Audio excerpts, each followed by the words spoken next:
Life is an adventure. It's magical. I always wanted to do adventures.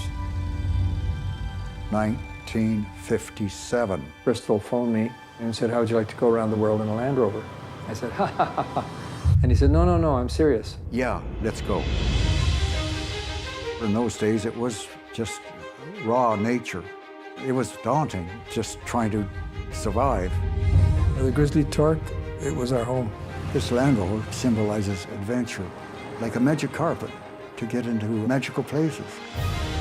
This was just so thrilling for us to see these large mammals roaming wildly. This was not a safe country at all. You could just as easily be killed pretty much anywhere they were. I don't think in my entire life I've ever felt so carefree. Bob and Bristol were coming from a very different era. It was difficult for men to talk about the feelings that they had.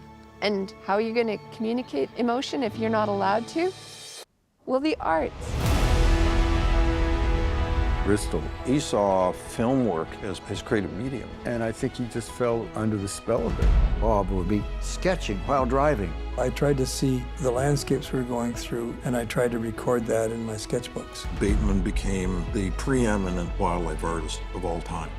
I've never lost sleep worrying about the state of the planet. Worrying is useless. Taking action is useful.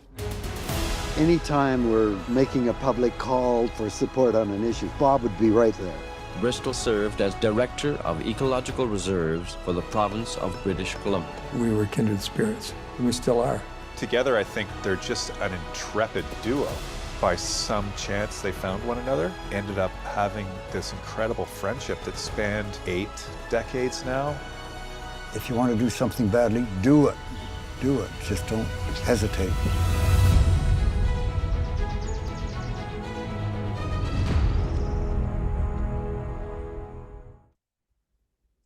Hi everyone, welcome to a new episode of Carolyn Talks YouTube channel / podcast, where I, your host, film culture critic and journalist Carolyn, and I speak to film creatives around the world about their work, the industry, and what inspires them. And today I'm very happy to be joined by filmmaker Alison Reid to talk about her latest feature film documentary, The Art of Adventure, about Robert Bateman and Bristol Foster, who are two world-renowned artists, biologists, conservationists, naturalists, and activists. And these are two men, you might not be familiar with their names, but you might probably be familiar with the names of at least Robert Bateman, because you probably have seen his art, because he is considered one of the world's preeminent nature artists, and painting in particularly, especially hyper-realistic paintings of nature, especially Africa. And in watching the film, I'm like, I think I get familiar with his work.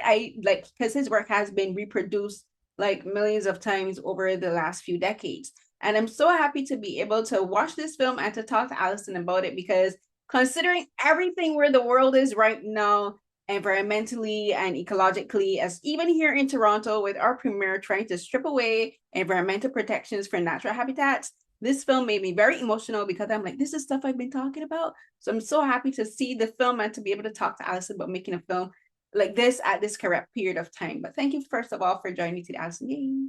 Thank you for having me, Carolyn. It's really great to be here. And I love what you said. I mean, the thing about Robert and Bristol's story is they are inspiring. I mean, people leave the movie with hope and, clapping. And I mean, I think everyone's ready for a little bit of joy and inspiration and, celebrating two men who have had, I mean, Robert and Bristol are both in their 90s now. Mm-hmm. And when they did this iconic trip around the world, they were in their 20s.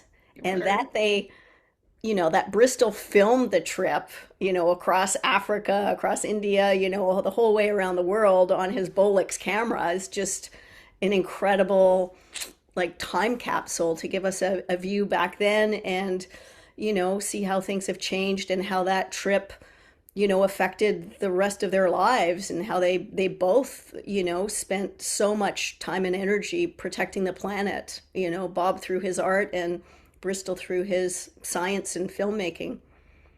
Yeah, a film like this in particular being made and released at this particular point in time, as I mentioned, is very important, I think, because when they filmed it, it was in the late 1950s. So they were in Africa. They traveled from Africa. They started in Canada, where they're both from, and traveled to Africa through literally straight through Africa, through Australia, through India, like the northern Asia, and that's in a very particular period of time. And it's mentioned in the film where like one of the speakers in the film was saying like they were there to observe the world, particularly the continental world in particular, changing from the Middle Ages to the 21st century. And that struck me really deeply, because when you think of where the world was in the late 1950s, it was very much a change from an analog to digital, just preparing to change to a digital world. You That's know, right. like we are seeing, there's a particular scene in the film that really struck me, that really points to that, where they're in India, and it's a scene there. In the background is the Taj Mahal, and in the foreground is a farmer just like tilling the soil with his oxen, and he's pulling like the contraption, and it's like going across the flatland, the grass. And that particular shot struck me because the Taj Mahal is one of the most famous architectural structures in the world, and it was built at a time when India was India, when and in the foreground, because you're seeing this man with his oxen, it's still primitive technology, but it's technology that was kind of introduced because of British colonialism. And if you understand how colonialism affected the entire globe, the 1950s was a shift where Africa in particular, and like the Caribbean where I'm from, and Asia, was really trying to break away from European colonization. And we'll talk a bit about this a little bit more, but that particular shot in the film really does struck me as like, this is like where we are at a shift now in our world, where we are moving from a time where where industrialization was about logging, it was about mining, it was about fisheries. And now the industrialization that we're struggling with is AI. The AI industrialization here in Canada, like they're trying to do it in Alberta. Like Kevin O'Leary is talking about building the world's largest data center. Like the Americans are trying their darndest to fight the building of these data centers in multiple states and in multiple towns. Data centers are being built in Africa. There's data centers in Kenya, in Ghana, in India, and like people are like talking again about conservation, because we're talking about conservation of water. And I wanted to ask you, as a filmmaker, this is normally a question that I would bring later, but I'm going to ask you about it now because we were talking about this not at the beginning. But as a filmmaker, when you were making this film, how long did it take you to make this film? And the reason I'm asking that, because that you can tell there's a difference in time in when the film starts and where it ends, because you can see Robert and Bristol age over the time of the film. Like they're all the older when you started, but you can see like their age and their face and their bodies changes by the end of the film. And where we would have been when you started filming that film is not where we are now, because so much has changed within the last 2 years because of AI industrialization. So I want to ask you about that, but as a filmmaker, observing it in the making of the film, but watching everything happening outside of the making of the film. Sure. Well, I actually feel like a bit of a newcomer to the film, because I started filming it in 2021. So it took me 4 years to finish the film. But as you mentioned, the treasure trove that I had to work with shows Robert and Bristol over the decades. So Bristol, as I mentioned, started filming in 1957. So that film footage is 69 years old today. And luckily, both Robert and Bristol have been interviewed and been in films like over the decades. So we get to see, them change. Where, I mean, they're old guys now. As I said, they're both in their 90s and still vibrant, and they've got this perspective, and they're still the same guys that they were back then, where they're just so connected to nature and the planet and cultures. And I feel like this film is a bit of a passing of the torch to younger generation. I mean, they both feel that in order to protect our planet, we need to connect with nature and fall in love with it. And we're so removed from that via our screens. I mean, it's so much different when you see these beautiful images on your screens of all this wildlife than actually being there and appreciating it in person. And I think that, you know, especially Western societies has had this philosophy of growth and consumerism, which is not sustainable. I mean, we are basically when we kill nature, we are killing ourselves. And that message has been screamed into the abyss for years, but nothing has, I mean, things have changed. I don't want to say nothing has changed, but our general philosophy of the way we live has not changed. Like, I'm very cognizant of it, but it's very hard for me not to have I mean, I have my regular water bottle here, but you know, if I'm out on the road, it's very hard not to grab some plastic, and it's very, very hard not to buy products with all this freaking packaging that is so wasteful. I mean, we need like the younger generation. I'm so hopeful that they will be able to just take a very, very different approach, and I think that's what's necessary to turn things around. And you know, the beautiful thing about Mother Nature is she replenishes herself. I mean, even during COVID, when we stopped moving around and stopped consuming so much, things sprang to life. So if we just stop decimating this planet somehow, I mean, she's given us everything we need to be sustainable, and we just have to respect it and use it, you know, the way the Mabuti people did, that Bristol and Bob visited in the Congo, you know. And yeah, so it really is a passing of the torch, but a hopeful passing of the torch to to a younger generation. Yeah, that's the thing about nature. Like, this planet is all we have, literally. Like as you said, like the hyper consumerism is detrimental not only to us individually, because not only is it expensive, it changes the way we think about ourselves, but because everything is being sold to tell us, oh, you need this thing to be worthy, you need to buy this thing to make you look cool. There's that social aspect, but then there's the environmental aspect. Like, you mine and mine and mine. When you reach the end, there's going to be nothing left. And we're looking at this, the AI industry in particular is that, like, you putting up all of these data centers and it's draining all of the water.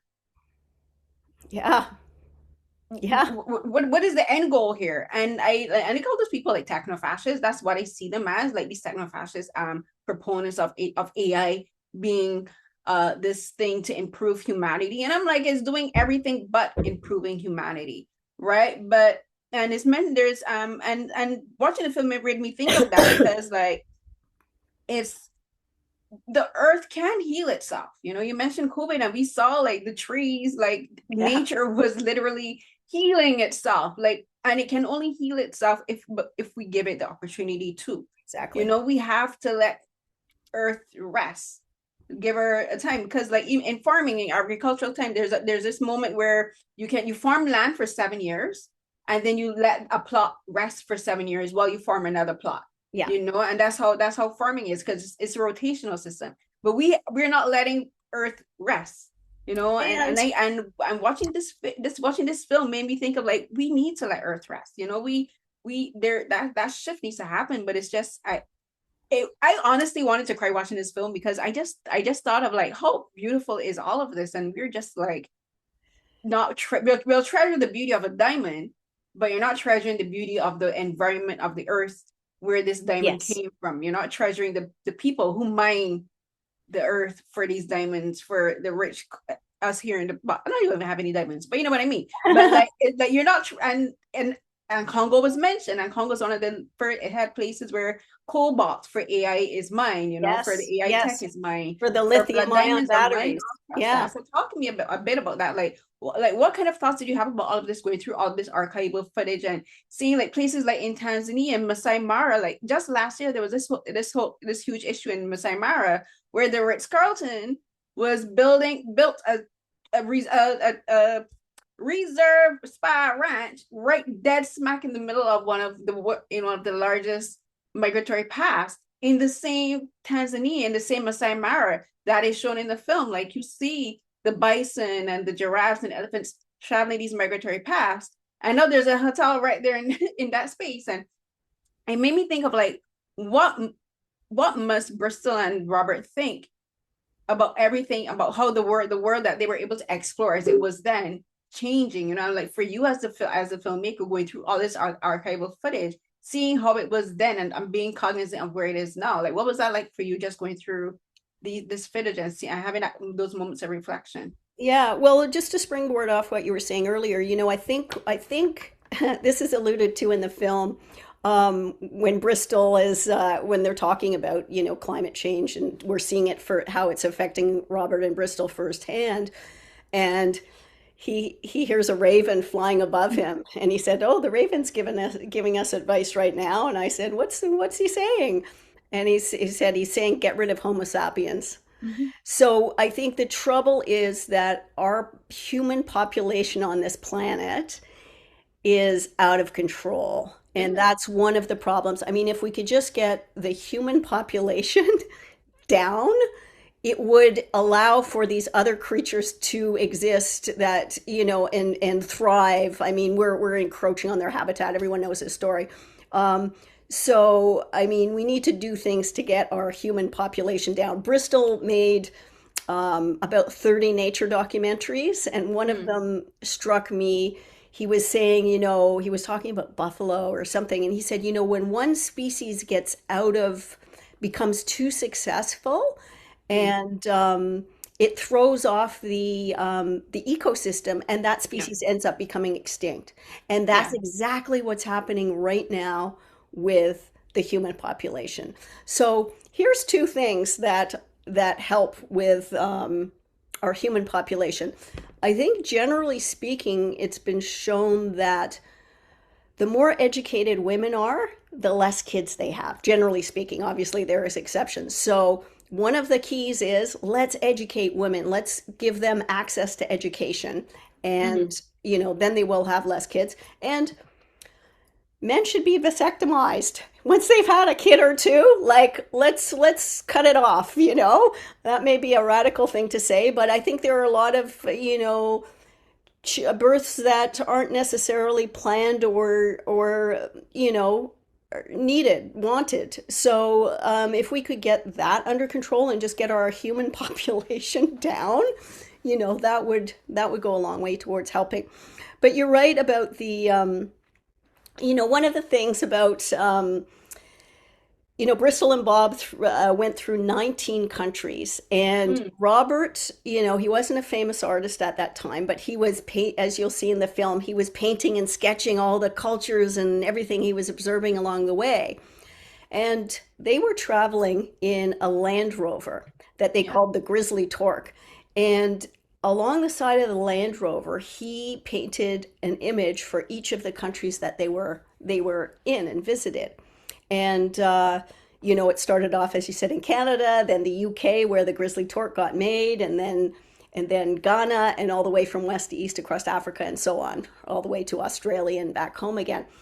And what's interesting to me is, like, for instance, the image of the Congo, the Democratic Republic of Congo, as we call it now, you know, it was called the Belgian Congo, which of course is what you were referring to, the colonialism that was going on at the time. So some things have changed for the better and some for the worse. And as you say, I mean, the Congo has been such a rich resource over the years of, you know, from rubber when we were making tires to, you know, all the way to cobalt and lithium, as we need for our lithium ion batteries in our phones and EVs and all that. And the people of the Congo have not benefited the way they should, you know. So, you know, I hope that changes. I really do. But yeah, that's sort of a tangent. But yeah. Did I answer your original question? I forget. No, we actually, I'll ask it again, but to touch on that, because the thing with when talking about the population and stuff, like, I have the same thought, because when people and it's not when people, it's particularly when politicians, Western politicians, they talk about population control and growth, they're thinking indigenous communities, you know, they're thinking people in Africa. They're thinking people in India and Asia. And I'm like, actually, no, people in the West are where the problem is, you know, and like that's why now in Canada, but particularly in America, women are talking about controlling birth. There, you know, is not birth control with regards to having children, but controlling birth with regards to like this society isn't protecting us. Why would we keep putting more children into society that is not protecting them? You know, you have the conservatives, the right-leaning conservatives who talk about, oh, you know, like women should get pregnant because this is a woman's job, you know, and like give children. And it's like they don't care about if the woman can afford to have children. They don't care about once the child is born, what school they'll go to, like how will you buy food when food is becoming more expensive, you know, where society in America, here in Canada, we're just behind them, leaning ever more towards fascism. You know, the US has concentration camps. You know, you have like the president is right now waging war on Iran and talking about drafting people to become soldiers. And it's like, you're not talking about people having children because like to benefit humanity. You're talking about people having children because you want to tell people to have children. You want to keep them control. down. They're trying to keep people down, and that's the way you keep them down. Yeah, exactly. Yeah. They're destroying education. They're destroying women's rights. Like, yeah, it's reprehensible. But I think the pendulum may be I'm cautiously optimistic that the pendulum may be swinging back.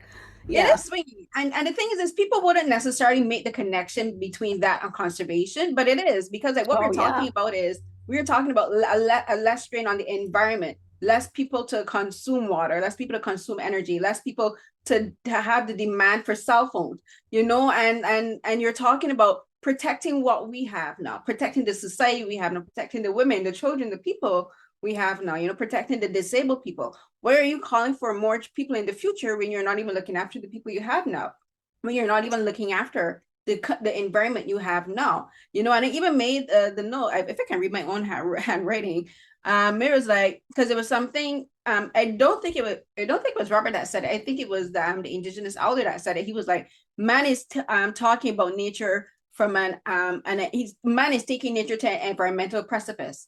Right. And for me, and I'm like, that's what and they don't love nature. You know, they don't see nature as this thing to be valued, as this thing to just sit. It's a resource. They think of it as a resource, not part of us. Yeah. Right. And that's why they find it so easy to destroy. And then that's why I think this film is talking very much about, because there's a lot of scenes with Robert and Bristol just sitting and watching nature. You know, when they were making their journey, they were just sitting and watching nature. You know, Robert is painting, Bristol is filming, and that's how they learned. They had the love of nature before in Canada, but once they were on that journey, so much of their time was spent just sitting and watching, because honestly, they didn't really have much of a choice, you know, but they were fully involved in nature. And like you mentioned, they loved it. They loved it. And they were, as you said, like when we travel now, we're like, let's take a selfie of me here. Let's take a selfie of me there. And they weren't like that. Like I had to scrape to get the images of the two of them out of their footage. I mean, they had their cameras and their paintbrushes turned outwards, and they were just lapping up what they were. I mean, they stopped and watched a dung beetle and filmed a dung beetle doing its thing. And you see them with chameleons, and you know, it wasn't just the big megafauna that they were enthralled with, but of course they were enthralled with that as well. But they really did immerse in it, and they are fascinated by it. I mean, as you say, when I interviewed them, I tried to do it in a way that, you know, outside or somewhere where they're connected with nature, if possible. And they often stopped and said, and would say, they're so in tune. They would like, do you hear that tree frog? It's blah, blah, blah, blah. And they know the names of the species so well, and the birds, you know, it's really, I fear it's becoming a lost art, but. And part of that is connected to the hyper-consumerism. And another form of the hyper-consumerism is digital hyper-consumerism.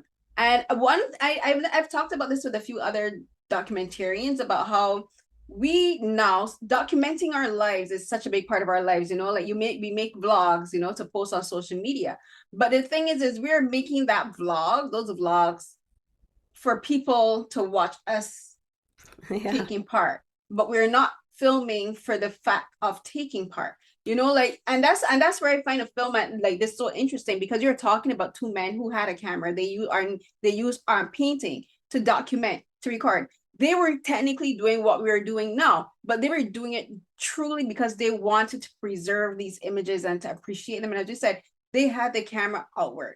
It wasn't about taking a selfie and filming themselves Yeah. in the Masai Mara. Yeah. You know, like now that's what you would see. People go to the Masai Mara, but they're going because they're taking it for content. They are centering themselves in the space instead of taking the vistas in. And I think that's something that people really need to be encouraged to do. Like we're so attached to our phones, but I'm like, are we using our phones to document the world around us? Are we just documenting ourselves within the space? You know, and this film really, this is something I've been thinking about the last couple of years, because when I travel for film festivals, I do vlogs of where I'm at. You know, like when I had the privilege of going to Bali in September for Minikino Film Festival. And I was taking vlogs and doing selfies, but then I was like, no, but I'm like, Carolyn, you're in Bali. Who knows when you'll be able to get? And I made the conscious choice. I had to consciously decide I want to film outwardly as much as possible, you know. Yeah. And so the film made me think of that. Like, we have to be encouraging people to film outward, you know, and to see the world outwardly. And I think that's one of the reasons why people like techno-fascists they don't see the world outwardly. You know, they're seeing the world from, oh, what can I get from this? But they're not seeing, what can I do to preserve this? It's a different mindset, isn't it? It's like everyone sees themselves as the hero of the story or the center of the story, rather than you know, as you say, appreciating the planet. So it's just a different mindset.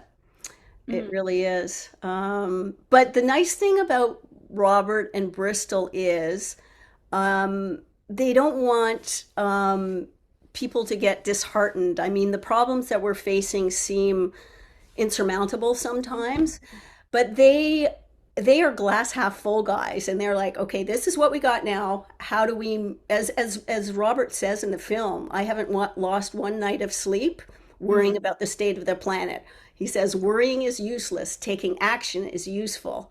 So, and as Bristol says, like, if you have a dream, like there's something you want to do, just do it. Don't hesitate. Like, don't get out there and do it. And I think so many people feel good when they're in nature, and there are just so many distractions to take us away from that. And once people start getting out, it's great for your mental health, your physical health, and it's just got so many benefits. So they're all about enjoying it and protecting it.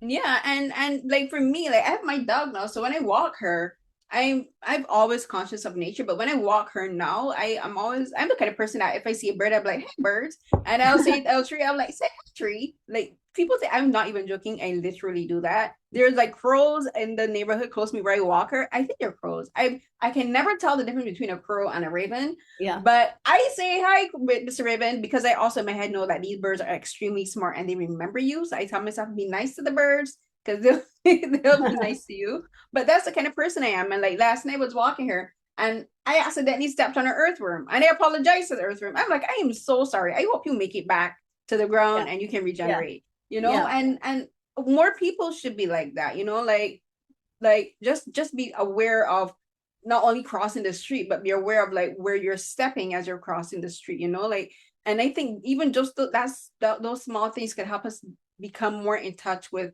nature and be more appreciative of nature, you know. And like I had asked before, so like I'm gonna tie that in now to the question of like you as a filmmaker, you know, like, because you have this film, but then you have another film called The Woman Who Loved Giraffes about Anne Innes Dex, who's like, again, the preeminent biologist of giraffe biology and ecology and all these things. And for you as a filmmaker, how does making a film like The Art of Adventure and like The Woman Who Loves Giraffe make you appreciate filmmaking from an outward perspective again? You know, like we were talking about like not centering ourselves in film, and like your work is about not only centering these biologists, but also centering the nature that they document and that they love so much. So talk to me about how you as a filmmaker like approach that as a style. Yeah, well, I mean, when you're making documentary films is not an easy task. And I actually come from the scripted world of film and television. So um, I started making the documentary about Anne when I had optioned her book to make a scripted film about her being a 23-year-old woman in, apartheid South Africa doing this pioneering study of giraffes because there was no information. I mean, she fell in love with giraffes when she was 4 years old in a zoo, went all the way through university, got her master's and later her PhD in biology, but there was still no information. So she's got the gumption to go and study them herself. Um, and when I first approached Anne about making the film, she said, I'm really worried about giraffes and giraffe conservation. Can we make a film about giraffes instead of about me? And I said, I care very much about that sort of thing, Anne, but I find those films so hard to watch. If I don't know if I would go and watch a film that focuses on how horrible the situation for giraffes and their habitat is. But if there's a film about this adventurous young woman who's like following her passion and going to Africa and studying these amazing creatures, like I'm there, I'm on that journey. And later on, we'll find out gradually about the state of giraffes now and how they're on the ICU and endangered species list. And so we'll even care about it more because of her personal journey and her personal lens. And I feel like I've taken the same approach with Robert and Bristol's story. I mean, this is an adventure. It's two guys, two buddies going on a trip around the world, and it's like, yeah, who wouldn't want to do that? And the film footage makes you feel like you're on the journey with them. So it gives a such a perspective when you get to experience that, and then you were also cognizant about how things have changed for the worse in many cases, and it has a lot of impact. Like you said, it was emotional for you to watch, and a lot of people have said that. I went to one. I was at one of the film festivals, and a driver that was a volunteer for the festival drove me to the cinema, and then he stayed and watched the film. And when I got back in the car afterwards, he said, "Alison, I don't cry at movies. I cried 4 times."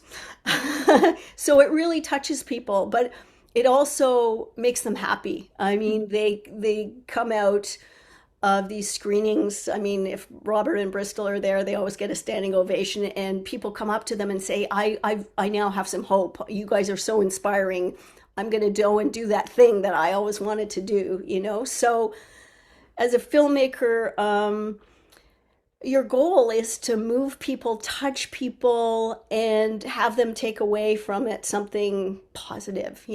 That's my goal anyway. And I think this approach of celebrating these amazing Canadians, two of which are not celebrated enough, is a great way into doing that. So I've been very, very, very lucky to meet all three of them and become friends with all three of them. Yeah, I think the way you have the film structured is very smart and very effective, because it starts out with the bright naivete of these two young men. Well, I shouldn't say not starts out, because when you started out, you start in you give a little bit of background into Robert and Bristol's youth. And for Bristol in particular, he came from a home where his father didn't really understand him, because he loved nature practically from birth. He would bring home birds and stuff, and he struggled as a child. He attempted suicide as a teenager because he was struggling in school, and his father didn't understand him, and like that he was depressed. And so, but you start out in there being very truthful and honest to show how far they came, and like people will say, oh, look at all the accolades they have. I'm like, no, when you think about it, like where Bristol in particular came from, that kind of traumatic experience, and then having the bravery of saying, I'm gonna travel across the world. That's actually a very big leap in his, not only his in his education, because he got his master, he had his master's by then, but it showed you like how he changed emotionally and mentally. You know, like he went from being afraid to someone who would literally just say, I'm just going to do this thing and I'm going to take a truck and drive across Africa. And you know, and like that, and I think the way you structured even just that aspect of the film in the first third of the film was very smartly done, because it's like you're not making this film about his trauma, but you're showing how he managed to transition from this trauma. And like at the end of the film, people say, oh, this inspired me to do this thing. But I think for like people, like I'm dyslexic and I have multiple sclerosis and fibromyalgia, so I have disabilities. And like for people who suffer with depression, you know, for teenagers who might be dyslexic or have autism and or cognitive conditions where they're struggling in school, like a film like this could show them like you can still have this thing that you aspire to. You know, even if you have parents or people who don't necessarily support you, if you find this one person like Robert to support you, you can do the thing you do, you know. So even that aspect of the film really does touch on how you can make this gigantic leap forward. And I want to ask you about that, you know, because as I said, I think the way you structured that was very smart, because and I think it was partly because like Bristol was like, can we move on, because it was kind of sad, but like it was a way, and because both Robert also struggled as well, you know, there were things that happened that made him very sad, and it was very difficult for him to talk to. Just talk a bit about that as the intro for the film, because a lot of everything that comes from them having that tenacity and the ability to take that leap forward. Yeah, and that's a great question. There's so much I want to say about it. I mean, the thing I wanted to include, you know, Bristol's struggles, because it was clear, like he wasn't doing well in school, yet he's a super smart guy. He's now, of course, a PhD, and it was that the school system wasn't set up, I think, in a way that resonated with him. Yeah. I mean, and so I think there are a lot. I was one of those. I was bored stiff in school, and yeah, it's too bad that the education system isn't structured to be, you know, more in tune with what individual kids need. It's just yeah, I think they could do a lot better, especially in, you know, grade schools. And that, yeah, as you say, Bristol's father, he had a very hard relationship with him at the beginning, and because his father was a lawyer and insurance guy and thought that business was the thing that makes you successful, and couldn't relate at all to wanting to be a biologist. But Bristol kept to his self. He was true to what spoke to him, and that's what gave him success. And later in life, you know, after his father finally got on board with doing this trip around the world and actually helped them, he came to respect what his son did and admire it and help him and support him. And so in the end, you know, Bristol had a very good relationship with his father. His father did respect him. And in fact, when but it's funny how powerful that connection with parents is, and how you really need their approval. You know, when I showed Bristol a rough cut of the film, again, he's in his 90s, I just wanted him to see it. You know what the first words out of his mouth were? I wish my father had seen that. Oh. So it's still so meaningful to him that he got that his father spoke highly of him. And, you know, that's a theme in the film. You know, we talk about their mothers and how their mothers got them and supported them, both Robert and Bristol. But I think that both of them ended up being, you know, much better fathers than their fathers were. I mean, they took their kids traveling, and they, you know, Robert's son, John, is in the film, and John talks, it's actually a scene that's not in the film anymore, but he talked about how when he was growing up, he's been public about this and had podcasts about it. He suffers with anxiety and depression. And his dad, Robert, is not a depressed kind of a person at all, and couldn't relate to that. He said his mom got it, but his dad didn't get it. And he said, you know, I've gone a long way to talk to my dad about what I was going through, and at first he didn't get it. But the thing about my dad is, not only is he an excellent teacher, he's also an excellent listener and he's open to learning. And he did, in the end, understand what John was going through, and that just meant the world to John. So Robert and Bristol are both amazing, amazing fathers, and that's one of the themes of the film, how important mothers and fathers are to their kids. Yeah, because our parents help to shape our identity in some aspects. We want them to be our first cheerleaders. We want them to be the first people to believe in us. And like me, I love my parents, but me, I'm also so much like my parents. My parents are two very stubborn people, two very opinionated people, and I'm opinionated and stubborn because of you. But there's some aspects of that they don't understand. Like when I decided to become a film critic, they couldn't understand that, because I was in school to be a paralegal. I have a diploma to be a paralegal, and I decided I think I'm gonna go and pursue film criticism full-time instead. And they couldn't quite understand that, because coming from the Caribbean, that's not a career that you have in the Caribbean. Being a paralegal, being a lawyer, being a doctor and accountant, those kind of jobs, being a receptionist, a secretary, all these jobs I've had. I've been a merchandiser in like Shoppers Drug Mart here, I've worked in salons, but all of those things were like fine. But I said, I'm gonna pursue film criticism full time. They're like, yeah.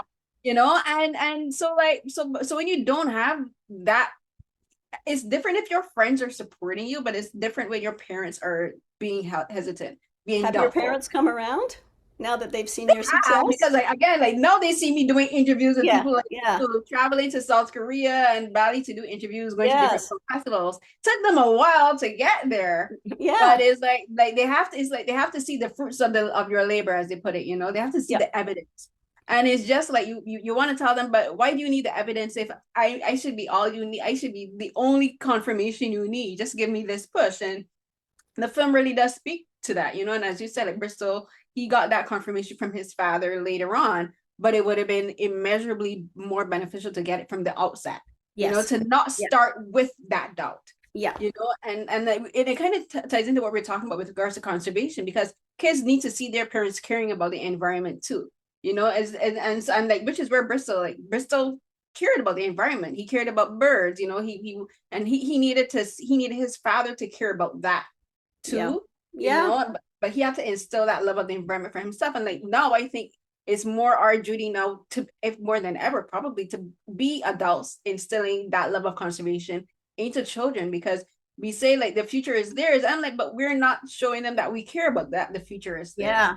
And the film, I think, really touches on that. And the film kind of makes that arc in a way, because the film features not only like the scenes at the conferences that Robert would do, and all this conservation work that Bristol did working for for British Columbia, but I kind of see like the Grizzly Torque, their Land Rover, as the symbol of that. Because at the beginning you mentioned like it comes like a passing of the torch, and the van is that kind of passing like the torch, that symbol. It was there with them traveling all across the world, and then like Bristol had to sell it when he became a teacher, and we don't know what happened with it during then, but someone found it and it was broken and it was destroyed, but then it got refurbished, like now his grandkids and all these kids, people that were there to see it be driven around, or get to see it in the new, it's still old, but still the new version. And I kind of see conservation as like that. Where we are right now, we are at a point where the world was beautiful, like the brand new truck. It kind of fell apart midway through when we stopped caring about it, because we put it in the hands of people who didn't treasure it. But now we have the tools to refurbish it. Conservation. We have the tools to stop the rust from progressing. You were so on point, like that's exactly the way I was pitching this when I was getting funding for making the film. I said the Grizzly Torque represents the reparations we need to make with nature. Like it was found abandoned and engine seized and falling apart in this field, and all these townspeople got together and put their energies into like resurrecting it. And that's exactly it. That's exactly the way I see the Grizzly Torque as well. So I'm glad it spoke that way to you. Yeah, no, I saw it, and I'm just like, we have the opportunity to fix things before it's too late, which is again where Bristol and Robert's optimism come from? And their optimism comes from two very different perspectives, which I think is so interesting about for them. Bristol is a bit more pessimistic, but he believes in nature healing itself, given the space and the chance to do that. As we were talking about with humans, like maybe saying, you know what, maybe we don't need children, that we don't need as many children now when we need to be protecting the kids we have now. And Robert is like, oh, I still believe that humans can make the choice to fix things now. You know, that we have the capacity. We just have to do it. Right. So they're looking at it from two different perspectives, but it's the same type of optimism. And that was an interesting thing to see again through the progression of the film. And a lot of that comes through them immersing themselves in Africa and in all these cultures. And I'll admit to you, when I started the film, because I knew a ton bit about them, because I remember, like, I think I watched a National Geographic special about them years ago. And I think it was possibly like a special, just like a clip, you know, like saying, oh, these two adventurers traveled across thing like years ago, I think. Because when they were painting the scenes in the film, when they were painting the truck, I'm like, have I seen this before? I had like a moment of deja vu. And I'm like, did I see this on like National Geographic or something? Like, not necessarily a documentary, but maybe a special on like famous adventurers. Yeah, I'm not sure that I'm not aware of anything like that. I mean, Land Rover did years ago for their 70th anniversary. They did a little clip on YouTube, like a 2-minute clip, which might be it. Yeah, so it might be that you're thinking of. Yeah, because I had this weird sense of deja vu when I saw the scene of the truck. Like, have I seen this before? Yeah. But I know I've seen like Robert's paintings before, you know, but I want to ask you now about the parts where a lot of their love of nature developed not only in Canada, but also when they were immersing themselves in the cultures of the people that they were in. Because when I started this film, I have this, being as a Black person, being this hesitance of white people going into Black and Indigenous spaces, seeing us as oddities and as things to be examined, you know, rather than things to be treasured, rather than people and cultures and environments and communities to be treasured. And I was so happy to see them like fully immersing themselves with these people. And I'll say the part where that really began to hit home for me was when they were not just in the Maasai, where they said they love the Maasai, but and this is why, again, I love doing what I do, because when they were in Congo, in Central Africa, they were with the they're called the Batwa people, no, but back then they were considered the Pygmy. But the community that they were called were the Bambundi. And I kid you not, 2 weeks ago, I interviewed a filmmaker, a Japanese filmmaker, Fukuda Pero, who did, he's also an anthropologist, and he spent over a year living with the Batwa people in Central Africa. And I was like, I have to show, I kid you not. Yeah, his film is called Feeling Together. It premiered at Minikino last September, because that's where I met him. And I kid you not, while I was watching this film, I was like, I have to make sure that Pedro sees this film, because he speaks the language fluently. No way. He speaks the language fluently. He was fully immersed with them, and the way he does his work as an anthropologist, I find that's how Bristol and Robert approaches their work. Even if they don't think of it that way, they were very much anthropologists, like in these communities. And I said to myself, I have to make sure that Pedro sees this film, because he's still right now, because he's doing his he has a PhD, but he's doing another PhD because he was specifically studying their community and their culture. But when I saw that film, because I was just thinking, how much would it mean to the Bachel people to see their elders I would love that. Oh my God. And I would love to see his film too. You'll have to email me info, because I would love to see it. And I would, in fact, I was reaching out to see if I could contact any of those, you know, people from those cultures while I was making the film, but I couldn't do it. So it's so great to hear that they're still around, because as you saw in the film, Bristol and Robert were very concerned about their plight. But I love that you saw that, and I totally get why, you know, what you said at the beginning about having reservations. And I think the thing about Robert and Bristol is, yeah, they genuinely did appreciate and look up to, like, the indigenous people are the people on the planet who are actually interacting with it the way we're supposed to, and that makes sense, you know. And appreciating it and not acting as tourists, like actually immersing. I mean, those people, took them hunting and they loved that and they loved hearing their songs and they just, Robert describes them as the perfect people, they're just so joyous. They didn't have a hierarchy. They worshiped the forest and its gifts. And like, if we could all be like that, and you can see how they continued relationship with Indigenous people. Like you can see how fond Gujao, the Haida leader, is of Bristol. He calls him uncle when they see each other, and they reminisce about, fighting the logging, Bristol fighting to protect the land on Haida Gwaii and helping Gujao and the Haida people, doing what he could from his position as head of the Ecological Reserves program to work together. But he credits with Gujao with getting that fight won. So yeah, I see them as a bridge between cultures in some ways. Yeah. No, I agree, because that sequence and the scenes when they're in Masai Mara, those were two of the sequences that made me very emotional again, because like I just kept thinking, like, when Bristol mentions like the conflict and the genocide in Congo, like for the Battle people, like they were forced to leave their part of the forest in the 90s because of conservation.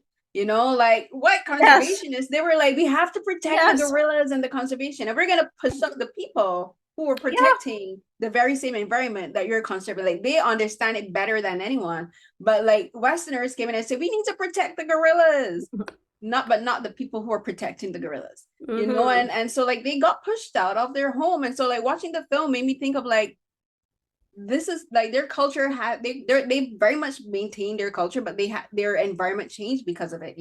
Now they're not living in the forest. Now they're living in like concrete houses, but they still very much maintain that connection, because there's a scene in Feeling Together where like the film is basically 22 minutes of arguing, like is this family argument, because they're like, but the film is about showing like how they are very happy people, because they end the argument by singing and dancing.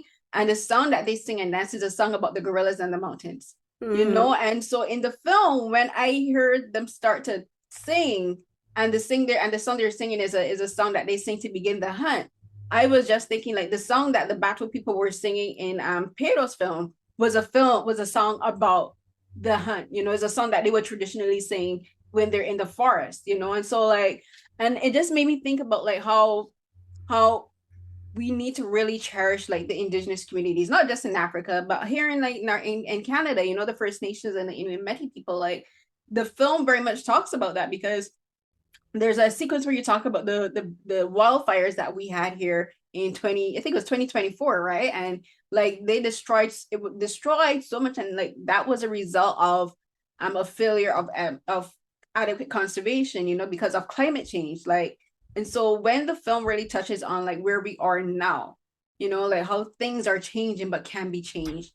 Like your film, I think that's such a fantastic, the way you structured, again, I'm so impressed by the way you structured this film, because you talk about so many things, but the editing really touches on like the past and the present and where things could be if we just stop it. So I want to talk a bit about that part, because you were filming while all of this was happening. You had to go to like their homes where they're talking about, do we get in the canoes in the lake where we're surrounded by water, or do we get in our cars and we leave? And this is a choice that if we don't, again, curtail things and stop where we are, that could be a choice that way too many of us will have to consider in the future. Yeah, and many of us are having to consider it now. I mean, as you say, like they live on an island, Salt Spring Island, and if that island goes up in flames and their houses, which are these wood timber houses, go up in flames, like you have to get on a ferry to get out of that, to get off the island, and the lineup to get on the ferry would be astronomical if there was a fire on the island. So to hear these 90-something couples debating whether they'd be better off in a canoe in the middle of their little lake is pretty, it hits home for sure. Yeah. Mhm. Yeah. And what was it like for you filming those scenes? Like having to, again, like as a filmmaker, you're like, I have a story to tell. I have a film to make. But this is actually an extremely existential threat that we're experiencing, that you yourself are experiencing as a person. But you're like, I'm a filmmaker and I need to record this, for posterity. But it's like tell me, what was that like for you? Well, I think hearing them what they're going through personally. I mean, it's the same thing. We hear, oh, blah blah blah, climate change, blah blah blah. But when you see it through their personal lens, I think it hits home a little harder. So, yeah, I hope I I just found that talking to them, it was a real privilege because it's a invasive thing, even with a small documentary crew, to let someone into your house, and both the Fosters and the Batemans just opened themselves to us, and we had just great conversations. We ate lunch just together, and they're just really nice people. And I think that's why, both Robert and Bristol are so popular, especially on the West Coast, but all over. They're just beautiful human beings, and you can't help but feel calmer and hopeful in their presence. Hmm. Yeah, and Yeah. and that comes through in the film. Like the film is also a very quiet film, and it feels very intimate and personal. And you mentioned you had a small crew. Like you have your own production studio, Free Spirit Films. Talk a bit about that. Because I think this is, again, as I said at the beginning. Usually, this is the type of question I would start at the beginning, but I think it kind of fits for this kind of project because it's called Free Spirit. But talk to me about creating your own production studio. Like you said, like, you do a lot of commercial work. You worked as a stunt performer, and you have all of this commercial background, this commercial experience. And talk to me about, like just forming your own production studio and say, I want to use this studio to really kind of highlight these kind of stories, to about not just conservationists, but Canadian conservationists, people who have made an indelible mark on the world through biology and conservation and art, like Robert, like his painting is just like phenomenal. Well, thank you for calling Free Spirit Films a studio. It's actually my production company. And as you said, I started in the film and television industry as a stunt performer and stunt coordinator, and then had a long career doing that, and I loved that. But as my career went on, I wanted to get more involved in storytelling, so I became a director of episodic television, and also, most people in the film industry have stories that they want to tell. That's the great thing about our industry. And I had these stories that I wanted to tell. So that's why I set up Free Spirit Films. And it's been a great ride being able to, tell these stories that really speak to me. And it's not easy for any filmmaker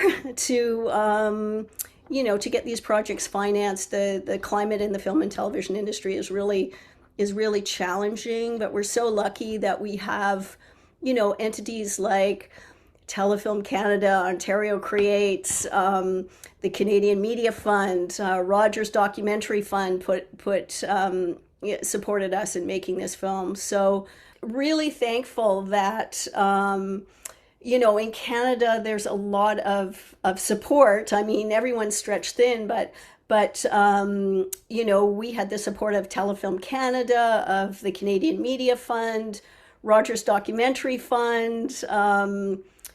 Did I say Ontario Creates? Yeah. Yeah, my distributor, Game Theory Films, and Hollywood Suite. I mean, they are all supporters of this film. But it wasn't an easy task to get it off the ground, to tell you the truth. I thought, because Robert is such a known entity he's a Canadian icon, that it would be a no-brainer. I mean, this is him going on an adventure, but it wasn't. I think that it's funny. When I was pitching this film, I got one of two responses. Oh my God, Robert Bateman, I love him. We have this art. We have that art. My parents have the coffee table book. We met him here and he signed this and he's awesome. Or, Robert Bateman, is that Jason Bateman's father? They had no like people in their 40s have no idea who Robert Bateman is. And it's like that's one of the reasons that I want this film to go beyond cinemas. Like we have an educational guide created with 6 lesson plans that relate to the film for grades 7 to 11, and also a post-secondary section. So we do want this film to get into schools, and we're also talking to the natural history museums across Canada, because these are 2 Canadian icons. Like Bristol's also extremely well known and respected in conservation and biology circles, and I think all Canadians should know about the incredible impact that he's made. So yeah, I just think we're at a stage where Canadians have been, kind of shy about celebrating their own traditionally, and I think that's changing. We've had such a great experience as we released the film across Canada. Standing ovations for Bristol and Bob, and people are just, we're just ready to celebrate our own and the incredible people that we have in this country. So it's been a really great ride, and I look forward to continuing. Yeah, no, I'm gonna definitely look forward to see your previous film, The Woman Who Loved Giraffes. I'm gonna definitely see if I can watch that. But also, I'm hoping like that you're planning putting it in schools is so important. I think for conservation, but also for kids to see like there's all of this potential that they can do. See the world outside of Canada. And seeing the world outside of Canada helps us appreciate the environment here too as well, because Canada is a stunningly beautiful place. I've been living here since 2009 and I still have yet to get to the interior. I will one day. I will. Yes. But congratulations to you and to Bristol and Robert and their families for this. I think this film is such a fantastic film and it's so important, especially now. But congratulations to you and your crew and your team and everyone. Thank you. Thank you so much.